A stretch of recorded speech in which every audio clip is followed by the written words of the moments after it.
pas héritier carrière ne boy na siwa boy en tout cas awanga na siwa a protéger carrière nae be mission ya sex step ya ma héritier nga salate na salate tadi o poni na salate ekota kakaka donc so héritier benga Fabrice agence de voyage eza nango ba Fabrice a maele héritier a maele deux fois muta bata maele so basiliki bakoma bazoba là on a kolo ban héritier ezaka que azwa maele azala déjà na mutu asalela ba spectacle wana tout finga fali afinga batutu ba grand tout ba kokodia nzombo afinga mutu tout abanga mutu te ipesa ra succès te be mission ya sex step ya ma héritier nga salate na salate tadi o poni na salate il y a comment partager en que tout le monde puisse comprendre. C'est aussi à l'obi mambuso qui a église. Quand c'est héritier pas azo bata ozo maelete. Je peux héritier mais maeta msu l'église.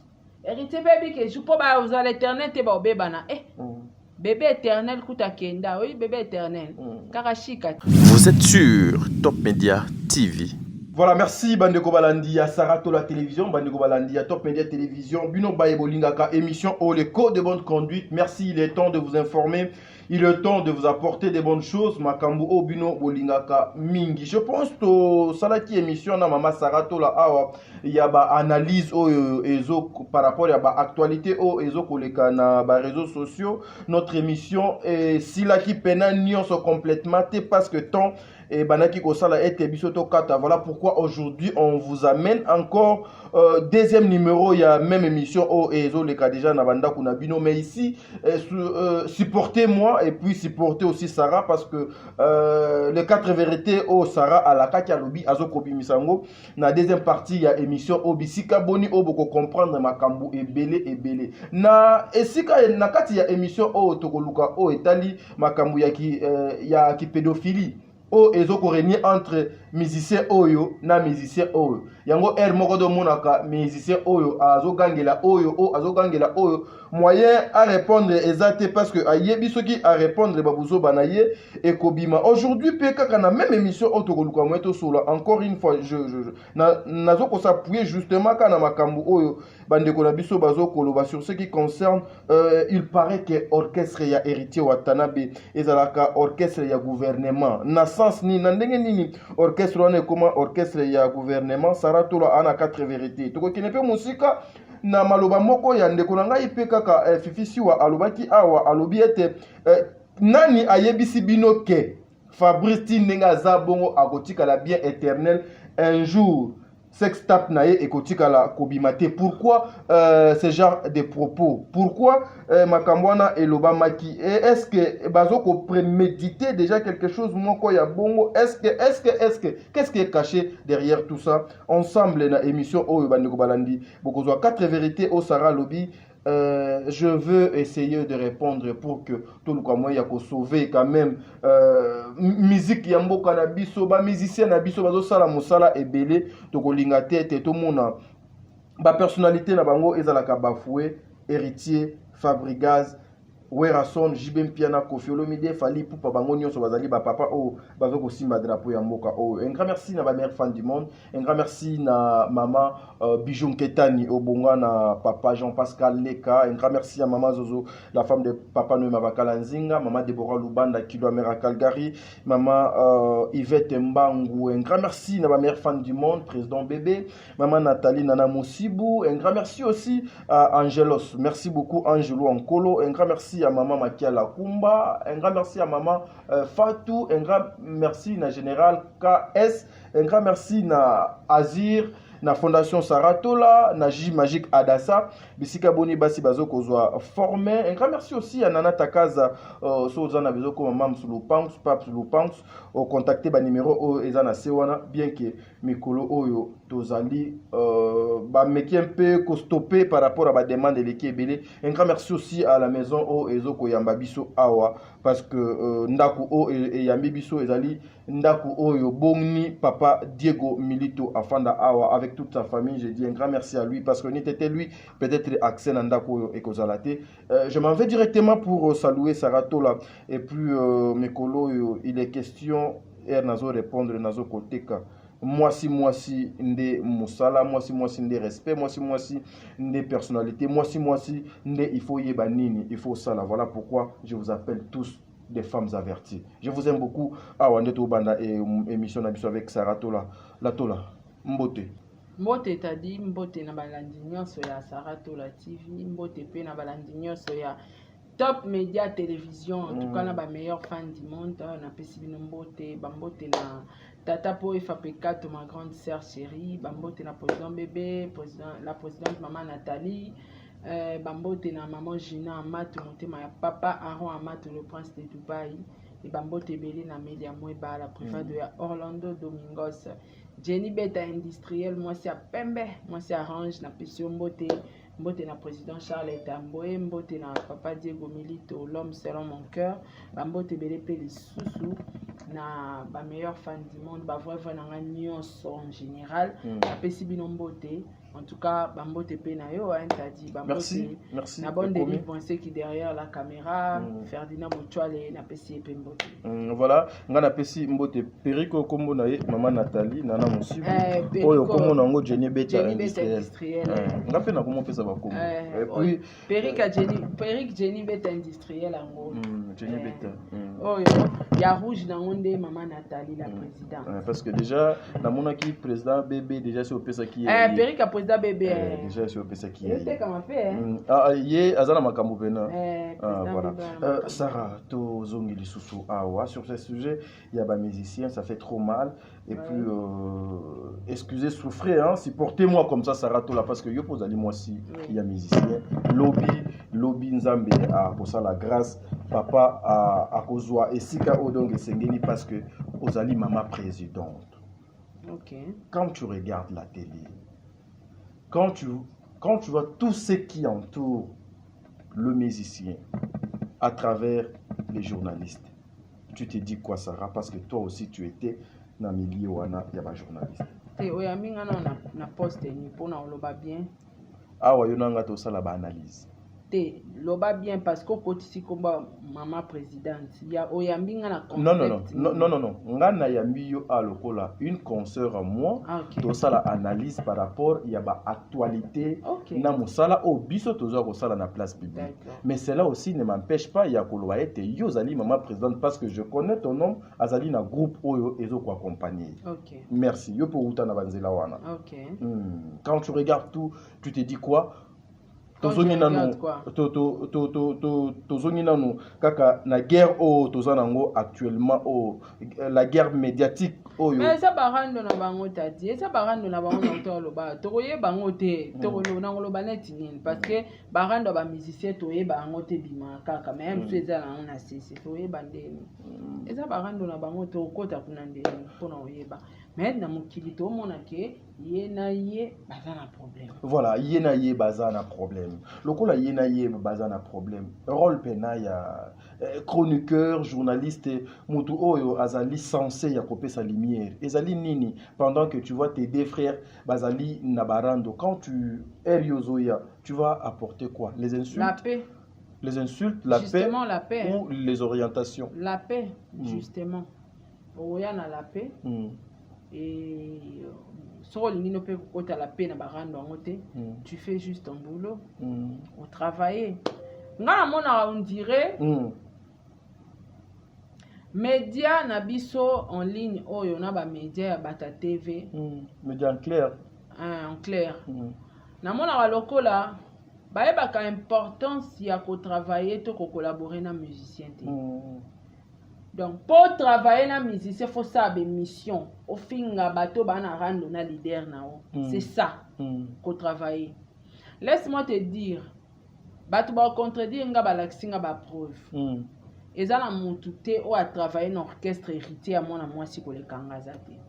Tu as prouvé dernièrement ici. Exact. Je parle de travailler, que l'héritier va baisser, que le problème te, que fingere ba tout. Non. Nabi ko travailler. Na moni journaliste mon côté l'équipe pembe héritier à moi si a bossa loranga. Azate. Tala na mune na nga otadi. Mais héritier soka mati na podium. Oyebi nga na kita podium ti air concert ici là na debout. Na vanda ate. Na za debout. Si air concert héritier ici là, denga na kitia musale ici na fandi. Mais so ibongo te na zaka ya hotelema et puis le quoi podium et puis tout na sani. Osani. Non so ba image, na lukele ba temps fort. Na lukele ba image ba stati. Muta travailler ko le kanga na orchestre héritier azate. Héritier a beti concert ici 0 heure juste. Na 0h10 à 8 liens concert. Réseaux sociaux monde entier partout bota la concert Rita Utobeta. Rita benga ndoki na téléphone. Mais ozara mutu toza nyama au montant au R ni ne koti R. So na vide pas na tindeli lien. So amone nga banjo kamwa. Nga mosko tellement na ebi mutu na nga na zela Rita senga nga to ebelo na sala Rita. Na bando tindele ba parti na ebi ko na stati. Surtout na BM na soka tele mingi libanga ya Masaro. Daniel Masaro na ebi da ba parti o ya lingara na stati na PC na ba photo. Na travailler en orchestre héritier bon. Azate? Est-ce que na ba journaliste basi baby que pour travailler na artiste collaborer il faut promouvoir. C'est ça le travail. Et l'accident que so coûte héritier za barando na yo faut ko tabarando wana. Te, asi sa barando no mo héritier pa mbanga danger. Donc soit le ba clasher ou clasher. Donc azak capable de sa barando na moko. Yo ko accompagner leader na mabete, on appelle ça complexe. Et ça bilo msous héritier au sala boutique ya ça les arando ya yena mutu na eba si sango. Est-ce que tu es obligé que yo po yo kotira nango bando finga? Ce que so lelo nzamba sali ke héritier na fabrication ba bongisi. Oza wapi? Azanga place hotel. Ndepe nzamba sara maramna ye. So ce que lelo yo pe héritier leze yo bokabwani. Osandeni. Po muto afinga ofinga kaka. Ofinga déjà héritier tant vous avez pas Fabrice. Oye pepe héritier ofinga Fabrice. Et soit nango te anormal. Ndenge mo pelo biso pe bobe ba héritier qui peut place biso. Ofinga no kaka. Mais ce n'est pas ça ce que les musiciens ont besoin. Ba musicien ba na besoin biso to aider bango to promouvoir bango. Voilà. On faut appeler journaliste moro l'équipe otiki pe image mo que héritier soka sali be mission nini si wayaka susu musala te. Oui, ayaka sous tes poignets po ben mikolo artiste a se penché trop na rando. Ozalata exceptionnel.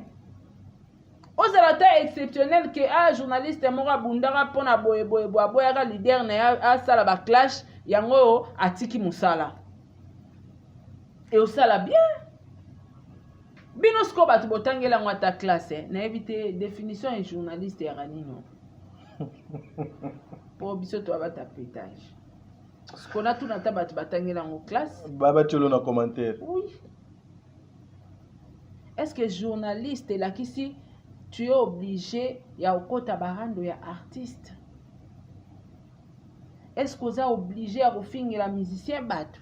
Mais Sarah, nautika yo ozo continuer et demo ko traverser nga na motu so na tunya ngote na obosona kaka na makambo yo zo lobana.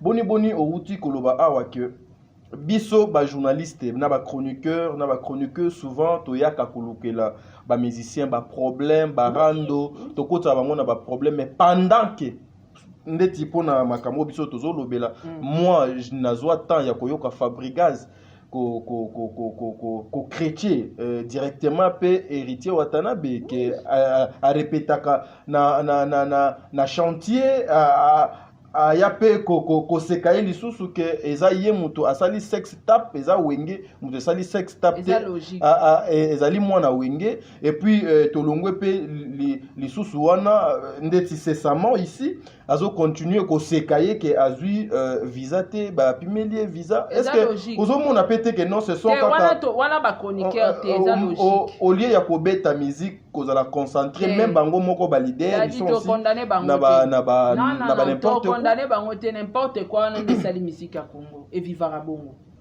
et on changer concept de musique à Congo. Alors acceptons aussi que les journalistes accompagnent le bêtise. Non, les journalistes ne peuvent jamais accepter. Tu dis que yo diplôme na ozo la classe c'est à buzoba. Pour ça ozo un diplôme autant que dans classe pour accompagner bêtise comment.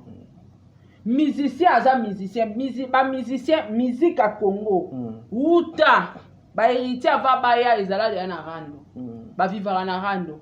C'est normal, fallait acclacher Ferré, faire acclacher mon fali. Mais pourquoi toujours les entourages, pourquoi les journalistes? Bien, on va accompagner artiste n'a reçu ta makamoussoussé.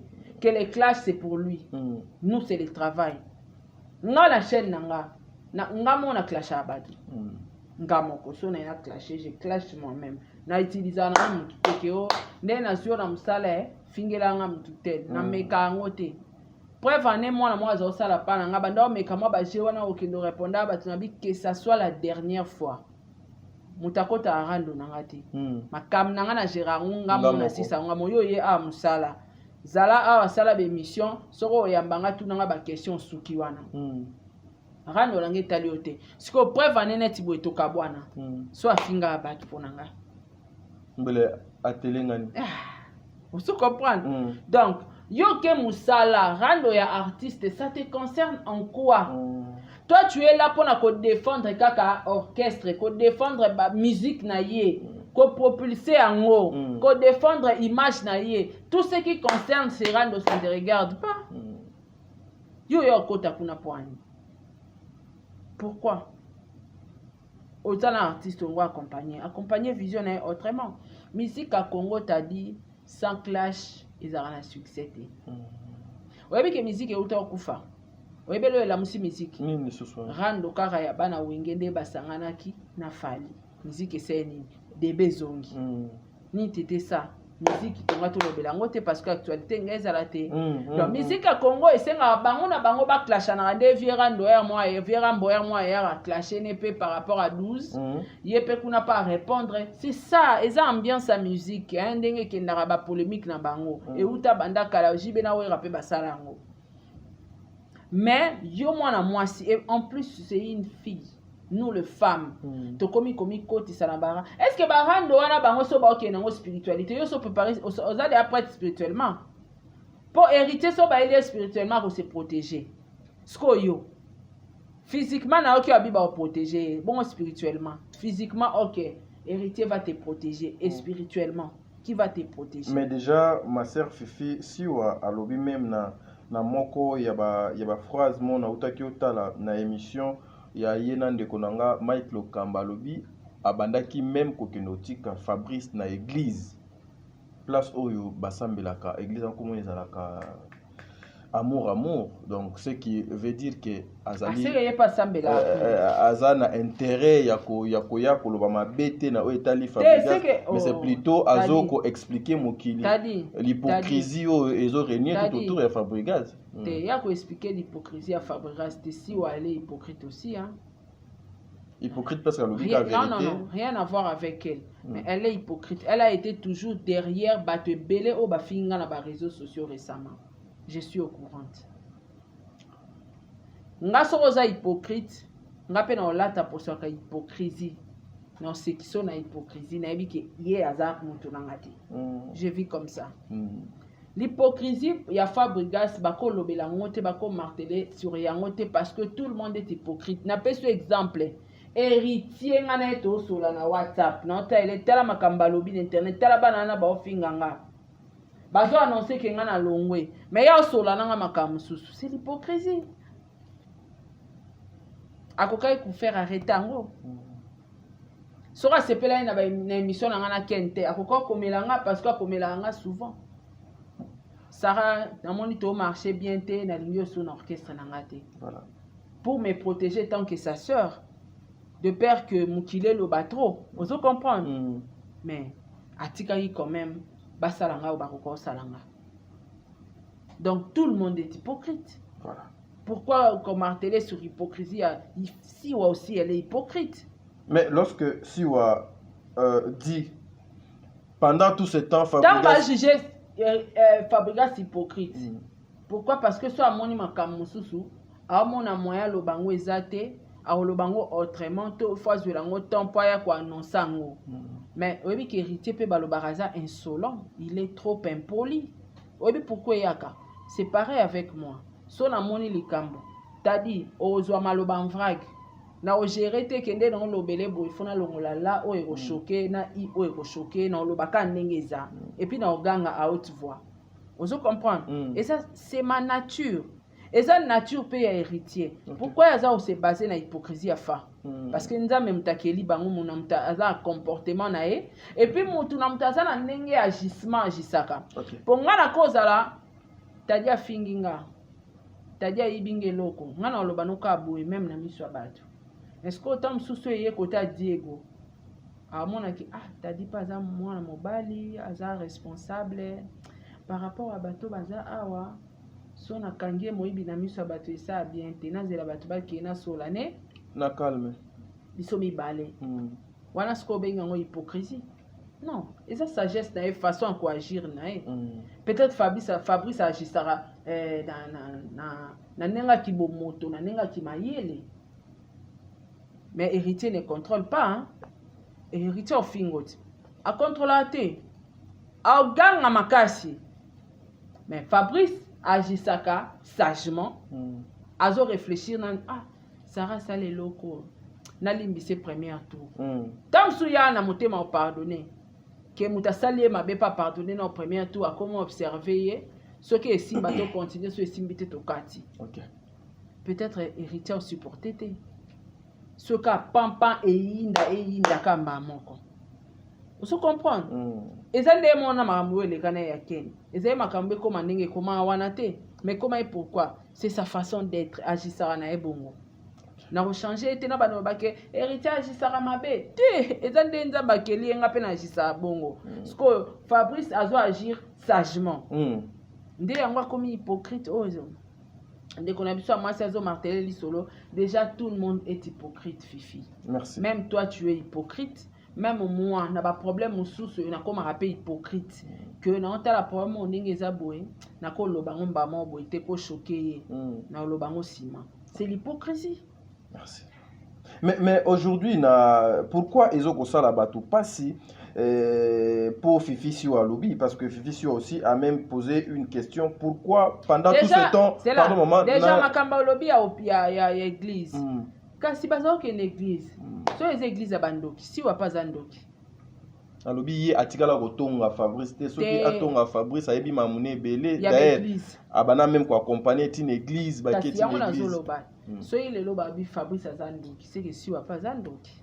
Parce que bazaki ensemble ba ok l'église, quelle église?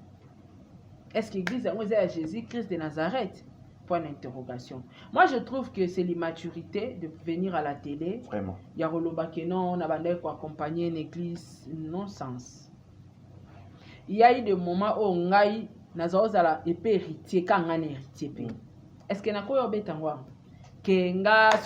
héritier? Non. Tant que babiso toi na ba plus que même na ba captir, je le ferai jamais. Tina okufa. Mais protéger moi-même. Ma réputation et puis protéger sous yé pas za mobala batu d'ailleurs kutu Fabrice aza homme marié. Est-ce que c'est important que beta kena kena otike pour na l'église? Non. Quand elle dit encore bon question nanga na banaki otuna ezo soit batu pourquoi? Parce que Fabrice a banni lobela héritier mabekala a banni critiquer donc héritier. Personne n'en parle. Personne n'en parle. Et puis, à lobby que biso ba journaliste toza ba hypocrite tozo lingape kolobate. Yango yi amoni qu'il est temps pour se lever. Na rando à Fabrice na photo lobakaka. Mais parce que ndeti bato bazo beaucoup plus part, il y a Fabrice et bazo tika. Non, na moni journaliste à lobeli mambo à côté de Fabrice té hein. Je suis sincère. Ni pour fa, ni pour héritier. Na mon nangata mutumo ta côté de Fabrice. Non, mais au contraire, yende na mon quand même à télémi à côté là. héritier mais sinon nga la monde nanga te na monité déjà so eza que héritier fingi fa fingi héritier eza logique nako ya pe bisata nanga te na bandolo ba makambo ke fabriga sa finga ki héritier et bandi le loté ba non le loté. Est-ce que c'est important aujourd'hui au lieu de parler ya kosala mosala o ba musicien bazo kosala ba œuvre na bango mais biso to komi ko kende beaucoup plus na o etali ba vie privée na ba secret ou peut-être na confiance na ndenge ya bolingo na ndenge ya famille na ndenge ya professionnalisme ya ko partager ngo que tout le monde puisse comprendre. Moi c'est aussi walobi mambo soki ya église kasi héritier pas azo bata ozwa maelete jour héritier mais maeta msu l'église héritier baby que je peux ba aux l'éternel te ba bébana bébé éternel kuta kenda oui bébé éternel karashikati akenda donc ba bébana kaka ba bébana kaka donc héritier ndazo maele que un jour a même appelé si on église te de père que un jour pas lo ba que pas me manquer l'église. Voilà comment to se ridiculiser devant ba artiste toza n'a aucune considération avec des choses pareilles. Osa soutenir musicien, mais tu te permets de critiquer un autre musicien. Au lieu de koteka musala ya musicien, on a savoir. Et comme moi ngane tinga bo no respecter ote na monyo ke yo ngoza na oza mutu ako utiliser, to utiliser kama yelo oza nango. So poza oza makasi na travail to utiliser ngo, moza mutu confiance te, wa sur na bisote. Parce que oza déjà finganga pas Fabrice au komi pananga au kolongwa pe pananga au finga penga kaka po asa finga des héritiers nyonso. OK. Parlons que Fifi sikoyo azali remplaçante valable ya Vienjoura. Remplaçante valable. Oui. Elle remplace maintenant Vienjoura. Ba propos si walobi peut-être à maîtriser en côté mais c'était fort hein. Même Diba ya ko lo bangon émission té. Même Dadi Moula lobate. C'est très fort. C'est très fort. Mais aussi, à part question Oyo, question Moussoussou. Question Moutakala.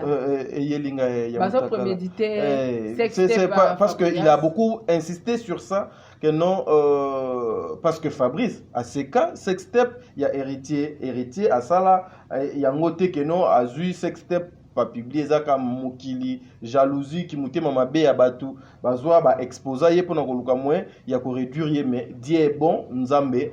Azo continuer kotombola héritier azo sa makamulelo mutunyo so azo koluwe ango mais par rapport ya nzembo na ye ya désolé c'est comme ça que Fabrice a yaki osekaye si ba yoso publier mutakala est-ce que c'est important de venir chanter encore désolé yango ma sœur concert ici à Lobiete même maman mutakala eza mambakala déjà hein non mais azongi sisiko émission na eza ya kalate mais soki nga na zapne héritier il faut na la Fifi ba limite. Est-ce que tozo banga te que Fabrice fait lobby? Non, te yoka on a comme ma place wana. Nga so na héritier non la Fifi ba limite parce que émission Fifi a sali. Na bato ba bosana mutakala héritier bi ke na ba o batala héritier ba okemba mbaluka batala. Et puis elle a même dit que a ramené histoire. A sali sextape 3 fois. Nga kutu je ne savais même pas sur l'émission donc azui sous ba penser batou o ba bosana likamo o eza choc etikala tom sous tâche na vie héritier ya yel sujet wana sur les réseaux sociaux sur base de quoi mais c'est parce que pour répondre à Fabrigas Achulaki et bon héritier moi azangi munoko bazo potanati so tele mission pe les gars papa pimboma boa ki pe ba pique eza bango mbale ba grangolo ba bundana batika atika bango ba bundana atika bango ba potana ezelo wa moko eza choc ezelo nga basalanga sex tape bon rappeler ngango non c'est pas noté atoza muto za pembe nanga na obengano mukolo sale langue émission ndengwana na obengano non mais y a eu exemple pour dire que Fabrice pense que y a azakase Fabrice azasente qui va penser il y a aucun artiste au azasin azate ba clashaka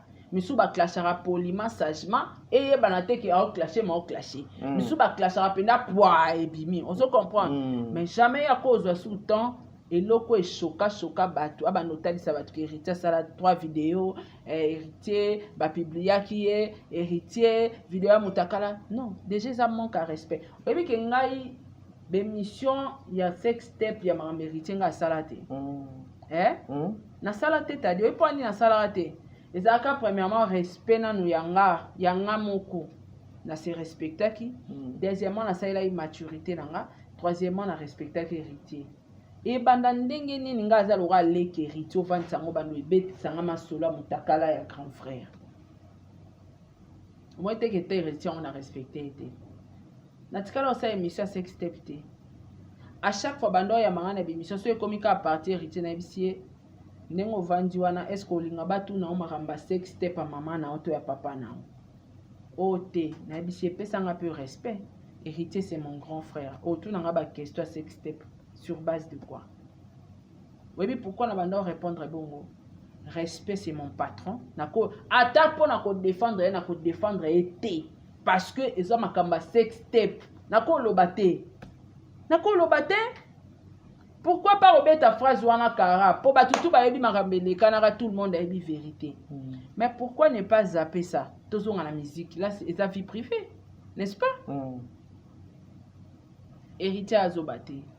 Moni ba musicien t'a dit baza na bango su bazobate. Basi ba yeba biso to kendela voyage na succès na moi ba vie wana o barana sima ba musicien moi maître Kazi maître Kazi maître Tété qui son âme repose en paix bezaki ba maître Tété entourage à héritier wana nyonso ebi ki pour la paix héritier za la moi beaucoup facile na banda mo bénéficier à ko pistonner nga ba voyage na bando kende o comprendre le musicien ba yebi yango.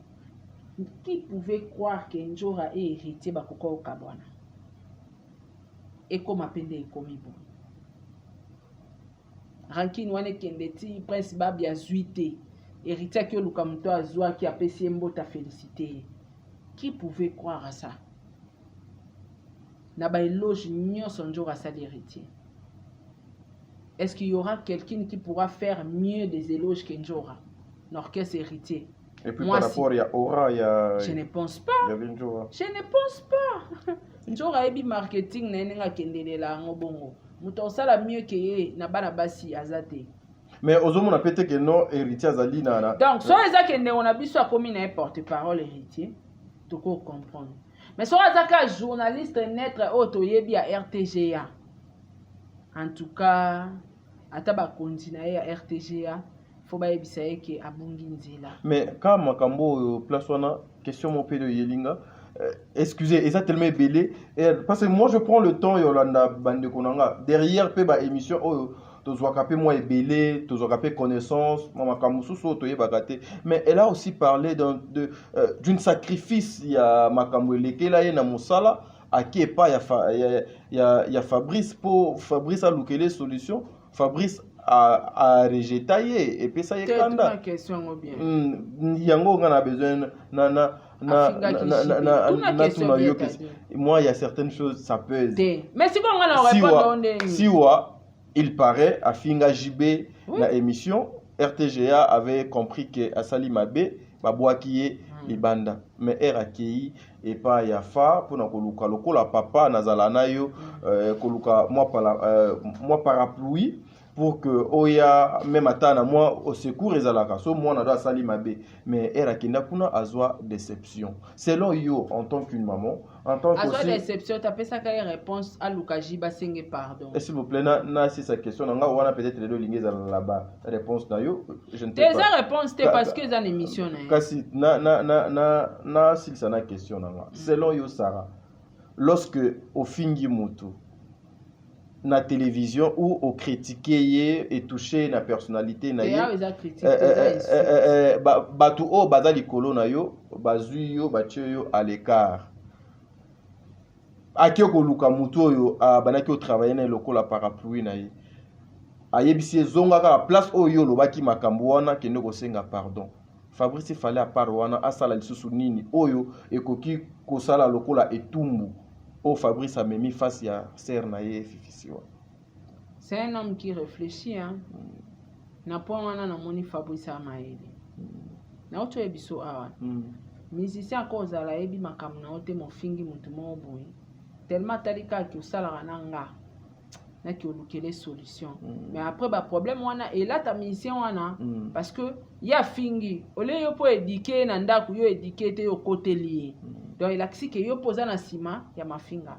Fa atali grandeur à JB. Yo journaliste aux arana on manqué papa chéri. so na côté lioba lobani. Pendant que tout ce temps, JB Koutouazoua même Ibrator a changé et Ibrator a soutenir Koutou Ibrator. Oyo ke nani Fabrice Akokata ko profiter occasion mo abeti pena coup de tête. Sko tango nato no pe question. Tango siwa a finga JB pour se payer nani. A se payer Fabrice. Pour nenge JB a soutenir Ibrator.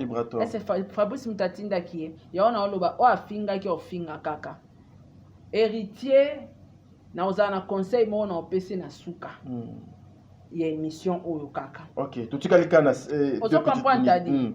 Donc déjà ce qui Fabregas atali grandeur à JB. Peu importe ya JB ndazo soutenir Ibrator. Malobi mutu munene loka JB yo fingi na boy makabwesa nini? Eyelanga. Kende ka en émission. Ça nini? Pardon, posons à la musala. Moyenne 0. T'as dit même la Bible nous recommande le pardon. C'est une puissance qui libère. Okay. Tu voulais que Fabregas fasse quoi? À part le pardon. Est-ce que Fabregas a coquille ko télémanibosa jibasa ne rando? Toi qui n'avait pas le rando na jibi. Non mais une façon peut Fabrice a kobenga jibi lokola papa limisa mwana na yo. Et ça la tête à dire. Alukila ata pardon nanze. Ngape na usate. Na ndenge wana. Tadi moninga na usate parce que compréhension na ona yenge ande monter net menendi ngape na usate na msoka zo. Donc eza nango eza pena na sens te. Eza pena na sens te. Il faut otika ba musicien ba bunda na barando na bango moko. So yo monike yo faut soutenir musicien. Faut soutenir musicien na ndenge na o. Ke oya okota osali o BBC awa o fingi koto zongi koto. Na moni mutu pe na makolote en fait. Voilà, merci beaucoup Sarah Tola Puto Lukamoeto Kabwana. Je pense que le lot okopé ça héritier Watanabe raison parce que lorsque na landi pe émission yande konanga fifi siwa na place mokwana alobi était et pas Fabrice des fois batupe bapesaka bambongo na bango po baluka moye ba voyager preuve ndeko na ye moko ya suka oda ucho kende afutaki 2400 $ pour azwa moyen ya kokende poto. Donc à part batu ndenge bakimaka to confirmer maloba ya héritier Watanabe que orchestre Fabrice ezalaka lokola agence ya voyage. Déjà wana héritier beti libanda. Webi ke fait beaucoup bakanga ya faire bangulu. Oui bien. On a déjà ils ont débattu ils appellent au ça la bénédiction parce que les musiciens tout sauf personne ba memaka ngulu ba memaka kaka bakotsa ka batu bazwaka bambonga batu tokeno musika te wenge kala minita ba chopimila ba vision kikala la batu balela basuyata balela bandombasi balela o comprendre orchestre nyo c'est à la monene za la mukie ce qui occasion ya viser ça ngulu ekota kaka ekota kaka donc so héritier benga Fabrice agence de voyage eza nango ba Fabrice a maele héritier maele deux fois muta bata maele so basiliki bakoma bazoba eza ba mafinga ya sous la colère o héritier lobaki ka agence de voyage azobosana ke na wenge pe salama wana baza bango nyoso na wenge penze salama eza batu basalama mbwana ke bazwa bambonga batu soki ya ngakuna sepeli ke Fabregas ya na pas futi mbongo pour voyager egeza mabeso amemaki kutu gratuitement mafuti c'est ça peut mabete OK et mabete achembongo na excuse achembongo na ya voyager boni bato pe ba memara ben koni. Ce qu'on va voyager nous sur Fabrice amema bango ba Angola na ba grâce témoin. Est-ce que amema pe baleki na basi to bana ya na non ezalaka so inde kwa si alingia kenda pesi mo eloko na ya kende au kende na makamba o mema ba agence de voyage ba orchestre seigneur c'est ba agence de voyage et on va débattre bato bakima kuna c'est que azoko kokima est-ce que bi héritier pe ka voyage à Turquie au mutumo atikali Turquie ka Turquie mais etikalo ebanate etikalo ba ebanite ezo dépendre na quel genre de musicien kimi héritier pa na musicien mo akima na poto ya liboso bakendaka musicien mo pa ebani na ete bato ba yebi na bango ezo dépendre so musicien no ayebana so akimi kelele obeta kaka. Merci beaucoup Sarah. Fifi est sous la protection d'Héritier Batu Watanabe. bakima na wenge ou benge musique à maison mère. Batu bakima. Entre autres pe Fabrice Akima. Bon, on est entre parenthèses qui Akima. Ils entre parenthèses. Yango wata epsa soit a besoin à répondre Fazonga nano Kinshasa andi mapeke ye Akimaka maison mère. Wana makam na bango moyena répondre na place à faire te. Moyena répondre pe la place à héritier zate, bana ba porte-parole na bango. Question ana si waso tuye na plateau yenda wa répondre pour mikolo yende a porte. Te azo sa sous ba émission te je parle avec ma consoeur allo. Héritier apekisi. Non, héritier apekisi te mais au moins yemoko azo linga suko sala te. Pour na respect na parce que nata onde batu balukaka ko créer makambu o eza mutu na makolote. Alors en tant que mutu o eza professionnel, elle va toujours se retirer. Ouais. Question Souka. Lorsqu'elle dit elle est protégée par Héritier Watanabe. Donc, Moutou Akosimba Yete, Azali protégé et pas ya Héritier Watanabe, sécurité est assurée par Héritier. Ça veut dire quoi? Héritier a protégé à moi signe son. On va travailler en aïe. Ok. Karashika a toujours été protégé par Héritier. Preuve on est batikala akutikala okota na arrestation à mon côté. Parce que ce est à Héritier à Calais, à Héritier à Bomier, à plainte bimi koto Héritier à Bomier, bimi kuna Héritier à Bomier, kuna. Aujourd'hui, qu'est-ce qu'elle est devenue? Même via clan de wana mimi jusqu'en Europe. Héritier a protégé qui est na Congo, na Potosqua na protégé. Parce que ce sont de mêmes personnes au bazar na fans partout dans le monde. Tu te crées toi-même des problèmes. Pour l'instant, oui, si ou héritier a protégé. Et pour demain, qui va te protéger? Je suis trop à l'aise, moi. Nga kota razandu, na tambolaka, ezate ke os batso ba moni, mutu kasara to la yango la to ba mama banga non, non, non. Na sala effort, na se protéger nga moko. Na koma ba place e koma rate ke fo ba kanelo ata na nzela ba mona mutu kanote. C'est bien bon héritier qu'on protège. Voilà, ils ont assuré. T'as dit, travailler avec héritier. C'est la sécurité. Protection assurée. Dans ma justice, ils ont protection assurée. Mais après, ils ont protégé, assuré par la justice. Bon, spirituellement. Mon vie en déconabiso à quel clan d'outil en Europe. Bon, spirituellement, qui va te protéger? Batu combien oya finga pour se pélisser héritier. Maintenant, comment que héritier faut garder personnalité en tant qu'artiste musicien. Alors clairement, je n'ai jamais envoyé cette fille d'insulter les gens. Et c'est vrai, bah monsieur batinda kate, t'as dit batinda kate, ngape nazara pe héritier tinda ngana noté.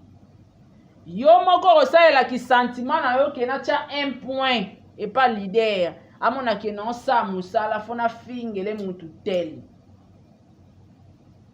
O finga na yo. Mais via Karashika nde suka nango. O suka ka wana parce que ezana ba malédiction avec cause. Sko yo moko obina biso za okende otika Fabrice n'église. So epeza ya bandoki to ebite, so epeza ya batu normal to ebite. Sko so Fabrice ana ba kindoki nae. O se protéger pe spirituellement, héritier pe ka protéger o. Merci Sarah. C'est clair, t'as dit. Dernier mot, quand tu as la émission, on a vu sur moi si Siwa. Ok. Siwa a des sérieux problèmes avec Fabregas. Azaki n'a besoin kaya, Moutouaza na simanae appui. Azaki n'a besoin kaya sécurité ou azo lukawana. Ok. Voilà pourquoi azo mêlé combo ya héritier. Na kati, y a ba droit de réponse né à ça la fa. En soi, yenda na ba problème na ena fa. Ba relation na bango pe bazana na fa to ebité. Sko ba problème o yaza na ngona fa, azolinga azwa appui lokola héritier. Loka ebike bango mbale mwa eloko mo ezo lekate na kati. Adiembelika na sim héritier, azo attaquer fa. Déjà net que a soutenir héritier. Oh yazo aene ko rendre ba compte na ye. Mais na combo ya héritier par rapport à protection. Mais si on a un problème à faire, va tout droit au but. Pourquoi nous côté c'est héritier na poto. C'est vrai to mon héritier na fa ba potana tika bango ba potana yango dadi mo la kenda wapi ona libaya bazo ya kofinga fate poani. Ce sont des responsables, hein. Ce sont des personnes qui bango batte kaka image ya artiste. Mais ce que yo za mwana mwasi tu es une femme, est-ce que kokota na mamba boy loba kutu sala tarando ngo pona ngamo ko misali makamno ka pona ba misengo pa lelo o ingratitude ya ngo permis. Merci ça. Lelo boko yo kana lobi boko bebana. Lobi kuna pe boko bongisa lobi kuna pe boko bebana. Talaka njora mtu ba memi eti poto.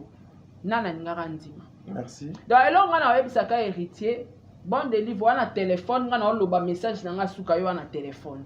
Elo na ko loba na héritier ezaka que azwa maele. Azala déjà na mutu asalela ba spectacle wana tu finga fali afinga batutu ba grand tu ba kokodia nzombo afinga mutu tu abanga mutu te ipesa ra succès te ibakisela elo te na musique mais er azwa ki ta bia sani a concentrer a avancer lelo a komi rendez-vous na bafle sava wata voilà donc musique peut tambola yo senga kate foza na mutu mo boye afingelela ko batu to akotaka barando ponga blende na ebele héritier na maele ne lobi awanga na nesiwa papa héritier carrière ne boye na siwa boye en tout cas awanga na siwa a protéger carrière na ye parce que aloba clairement yete mutatinda ye oyebele o héritier o rappeler azala pa eza pasi pona bandeko na biso ba journaliste ngai lo elekeli ngaka ke journaliste a koki bomba tendance te tina plateau olakisa ke yo za pona héritier. Merci. Biso tangela ngo classe te tadi. Nasenga ka batila nga définition ya journaliste ba kochela yo wana ba kochela yo. Da ba mission na biso nyonso en général faut bozwa maele. Muto afinga déjà ofinga kaka o mata o kita ofinga kaka. Merci beaucoup ça. To ya ka peme na ba musicien pour na retravailler te to la cop ni ba l'intérêt na biso to la ka voyage na liste ya voyage na nzanga tisiko oui ba posanga na liste ya voyage to bi fosani o ma si waji musa makasi kolongola njora na la tibo wata elle kambwe voilà comment tu vas te rabaisser, tu vas te ridiculiser pour rien parce que lingo mi kotisa ozo lingo mi lingisa muta lingo musicien lingo te ako lingo na ba œuvre na yo na musala na yo na ba travail ndenge so promouvoir ye mais na makama kopa mafinga héritier avani na bato bafinga danger avani nanga na mbanga ya kosakana te avani na bato bafinga babanga bato te nini asiko pesa ye musala po oyo aluka longola njora mais olongola njora okoma ridicule toi tu es une femme. Vous en avez besoin de ma belle famille demain ou après-demain, tu vas te marier. Au beau tabana. Soro lingo répéter histoire ya concernant Karashika. Toza wana rapport na banalise mais ngande na cause la mongamba ya musique na te. Merci beaucoup. Plus jamais. Mesdames et messieurs, c'est par ici que nous mettons fin à l'émission Oyo. Pour nous conclure, quand nous allons mon message, sincèrement, nous devons vendre l'image de nos artistes. Moi, ça me fait trop mal au moment où directeur et marketing, directeur et marketing, il y a orchestre mobile à la télévision, à ce finga artiste moussous. Mais non, mais c'est pas ton rôle, c'est pas ton travail. Le musicien Bazali a besoin il y a kokeli bosso. Le musicien Bazan a besoin concurrence na bango ya liboso ezali ka insulte te. Concurrence ya musicien ya liboso ezali œuvre na ye vis-à-vis ya muninga na ye wana. Concurrence ezaka loyal ezala kitoko ndeti otomona papa na biso JB na papa Wera. So papa Wera beti na 15h JB avant 16h beta a beta. Et puis la musique ezokotambola malamu. Mais aujourd'hui tozali na ba bêtise. Héritier, c'est un monsieur qui fait aujourd'hui l'honneur ya musique ya mboka na biso. Fabrigas azosala honneur ya mboka na biso et to lukate ya ko rabaisser encore les choses. Je suis trop fier aujourd'hui na monde Toko qui ne peut pas Fandi, on parle de Fali Poupa, un Congolais, Moko Boé, Aye Awa, Sali Boé. Ça fait quelque chose de bien. Quoi on a Balobeli Fali, quoi on a Kuna Balobeli héritier, quoi on a Fabregas, quoi on a. Ça fait quelque chose de bien. Mais les insultes, les injures, sincèrement, de chercher à Kobimisa, le secret au Bisoto Salaka. En coucou, nous tous, tels que nous sommes là, nous avons des secrets. Pour tenir biso, regarder. Herbo memela biso matière biso tozoka ba phrase na ba moto kwa moto sala ba analyse. Nzambe abatela bino, azala na bino, bisike zoame bino. Surtout ceux qui cherchent les enfants, que le bon Dieu vous donne. Bana mapasa. Merci beaucoup.